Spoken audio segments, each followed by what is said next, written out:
Hi everybody, it's Jessica and Dave here. We're coming to you with a crop update. Harvest is starting to roll in different parts of the country, so I know we're pretty excited to see how things are going, and we're going to talk to you a little bit about the steps that are coming up and what we need to start thinking about. So I know you started talking to me a little bit about soil sampling. What do we need to start thinking about in that front? So this is really my wheelhouse. I'm very excited about soil sampling. It's one of the most important steps of finding out what you need and what you have out there.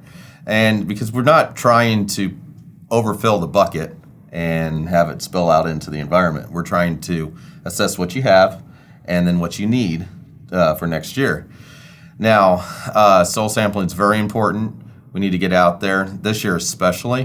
We've got so many different fertility zones out there this year. We have some prevent plant, so nothing was grown. No nutrients at all were taken off, or very little. We have where we had really good crops, and we're seeing some really good crops coming off right now and early.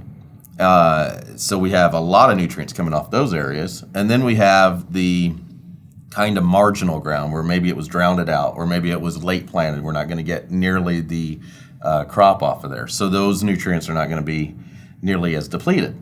Plus, we got on top of that all the variability out there from the soil types. Mm-hmm. So we definitely need to talk to some ag advisors. The Andersons have some really good software that we can pinpoint those different fertility zones out there and tell you exactly where to put the right amount of fertilizer. And why zone sampling is superior to grid sampling. So you might have a 2-acre grid, mm-hmm. but there might be 5 different soil types within that grid. It can be, yes. And you don't know how to predict that. So you're just going to grab one sample from that area, mm-hmm. when you're really missing all these different soil types and all these different nutrient needs in that part. But when you do a zone sampling, you're pinpointing those different soil types. Yeah. And then taking a soil sample based on the soil type. Exactly. So zone sampling, what we're looking at in zone sampling, we're wanting to combine the like CEC, the cation exchange capacity, soils, and also the like organic matter in those soils. If we can take those 2 values and we can make a zone out of those, then we can really pinpoint the correct soil and what the amount of fertilizer is out there. And then you'll have more accurate variable rate maps. Mm-hmm. And then you're really setting yourself up for success by fertilizing based on the true nutrient needs of that soil. Right, and you touched on a good word there, the variable rate technology. So that's the VRT. We can take those zones, we can plug those zones in and the values that we get back from the soil samples. And the trucks that we have now can spread that. I think it's within 2 foot it changes. So it's super accurate now, our technology is with that. So those are a couple really important considerations as your crops come off, you have prevent plant acres or any just empty ground, to start looking at the fertility and taking a big deep dive into that by looking at the soil samples and setting them out for analysis to actually see the nutrient values in that. And the other thing we want to think about as your crops start coming off is a successful residue management program. Within the crop residue, there's a lot of valuable nutrients that are locked up that we want to unlock for next year's crop. An example of that is 200 bushel corn. Mm-hmm. So within that crop residue, you have 4.73 tons of residue just sitting on your field. Within that 4.73 tons of residue, you have 75 pounds of nitrogen locked up, 26 pounds of P, and then 124 pounds of K locked up. Not only that, not only the nutrient lockup, which is very important, but we can reduce some of the damage for the mechanical damage mm-hmm. that can happen with the planters and the tractors by getting some of that residue broken down, softened up, and back into the soil.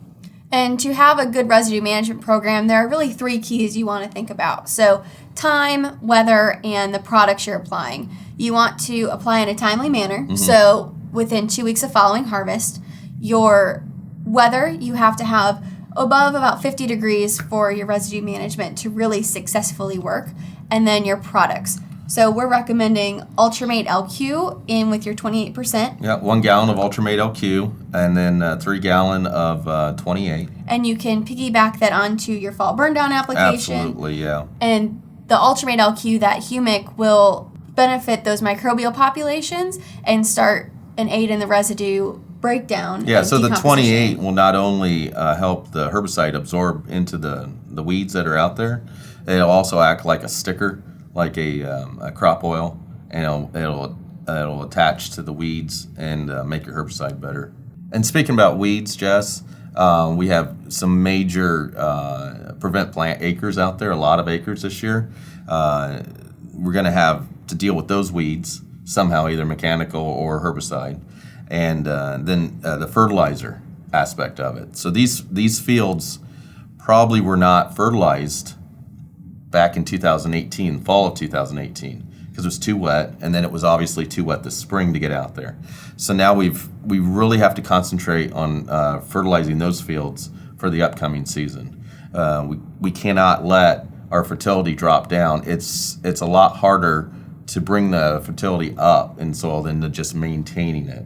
So I just want to encourage people to get a soil sample on those prevent plant acre fields and get with your ag advisor and discuss a plan for next year and this fall.